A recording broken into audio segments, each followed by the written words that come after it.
अपने शरीर के एक बहुत ही महत्वपूर्ण अंतरांग के बारे में जानने जा रहे हैं।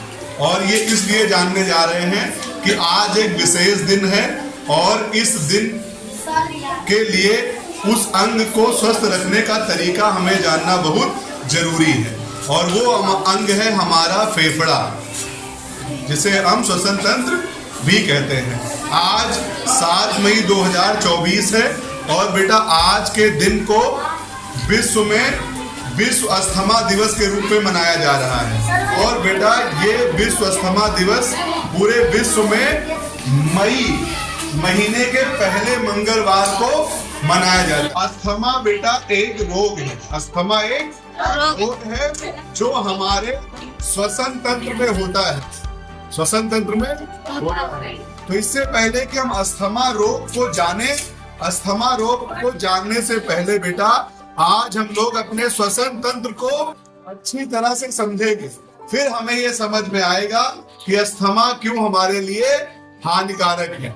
देखो बेटा, हम सभी को पता है कि हमारे शरीर में एक खाली स्थान है, यानी जिसको हम लोग बेटा विज्ञान की भाषा में गुहा कहते हैं, कैविटी। और यहाँ कमर से लेकर के बेटा यहाँ तक सीने में ये खाली स्थान जो होता है इसको गुहा कहते हैं। और बेटा एक अस्थि होती है डायफ्राम, एक लचीली अस्थि होती है जिसको हम डायफ्राम कहते हैं। बेटा ये हमारी इस गुहा को 2 भागों में बांटती है, नीचे वाली उदर गुहा और ऊपर वाली वक्ष गुहा। उदर गुहा में अमाशय, वृक्क, आंत, यकृत ये सारी चीजें होती हैं। और ऊपर जो वक्ष गुहा है बेटा उसमें हमारे 2 बहुत ही महत्वपूर्ण अंग होते हैं, जिनमें एक वक्ष गुहा में बाईं तरफ हृदय और वक्ष गुहा के बीचों बीच में 2 स्पंजी फेफड़े जो बहुत ही फूलने और पिचकने का गुण रखते हैं, वो स्पंजी होते हैं। उनमें संकुचन और शिथिलन का बहुत ज्यादा गुण होता है। तो बच्चों देखो, इस तरह से हमारे शरीर में 2 फेफड़े होते हैं। बेटा अगर हम अपने श्वसन तंत्र को समझे, देखो यहाँ नासा गुहा है, ये नासा छिद्र है। नासा छिद्र जाकर के नासा गुहा में खुलता है। फिर बेटा एक मोटी सी नली, इसको श्वास नली कहते हैं। इसमें अस्थियों के छल्ले पड़े होते हैं। बेटा श्वास नली जाकर के 2 भागों में बढ़ जाती है, जिनको श्वसनी कहते हैं। श्वसनियां आगे जाकर के फिर बढ़ती हैं। श्वसनियां बेटा आगे जाकर के अपने अपने फेफड़े में चली जाती हैं, बाएं फेफड़े और दाएं फेफड़े में।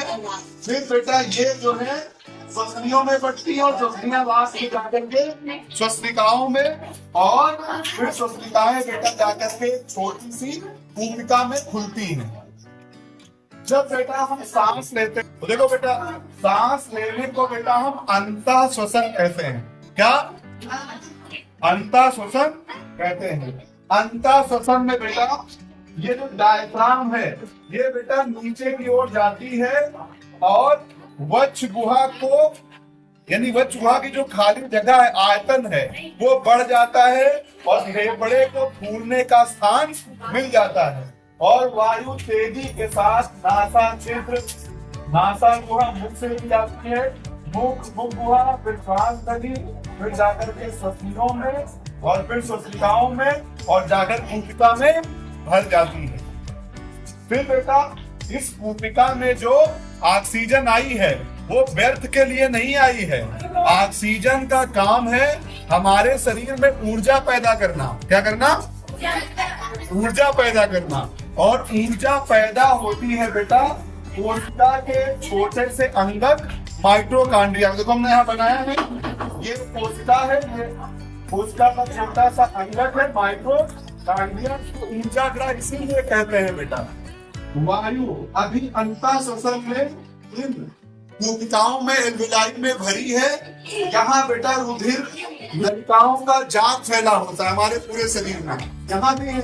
अब ऑक्सीजन बेटा आकर के यहाँ कुछ रक्त की प्लाज्मा में घुल जाएगी कुछ रक्त में एक पदार्थ है बेटा हीमोग्लोबिन, क्या, जिसके कारण हमारे खून का रंग लाल होता है। उस हीमोग्लोबिन के साथ जुड़ करके बेटा आयरन और इस ऑक्सीजन को हीमोग्लोबिन ला करके कोशिका में छोड़ देगा और कोशिका में ऑक्सीजन जाएगी बेटा माइटोकॉन्ड्रिया में और कोषाद्रव्य में जो भोजन यहाँ आया है उसका दहन करेगी, ऑक्सीकरण करेगी, उसको जलाएगी, ऊर्जा बनेगी और ऊर्जा बनने के साथ साथ बेटा कार्बन डाइऑक्साइड भी बनेगी। अभी हीमोग्लोबिन लाया करना ऑक्सीजन को, उसके पास स्थान खाली हो गया।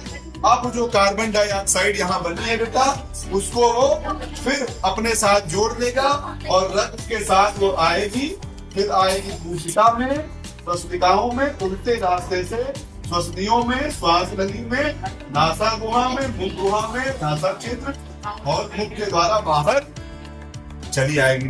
तो बेटा इस तरह से हमने देखा कि ऑक्सीजन का वातावरण से फेफड़ों तक आना और फेफड़ों से कार्बन डाइऑक्साइड का फिर वातावरण में जाना, ये क्रिया बेटा कहलाती है श्वासोच्छ्वास। क्या कहलाती है? श्वासोच्छ्वास कहलाती है। और कोशिका की, ये बेटा फेफड़े की भूमिका में ऑक्सीजन यहाँ से चल करके कोशिका में आकर के जब माइटोकॉन्ड्रिया में और कोषाद्रव्य में भोजन को जलाती है तब इस क्रिया को हम कहते हैं बेटा श्वसन। क्या? तो श्वसन जो है वो कोशिका के अंदर होता है और श्वासोच्छ्वास बाहर होता है।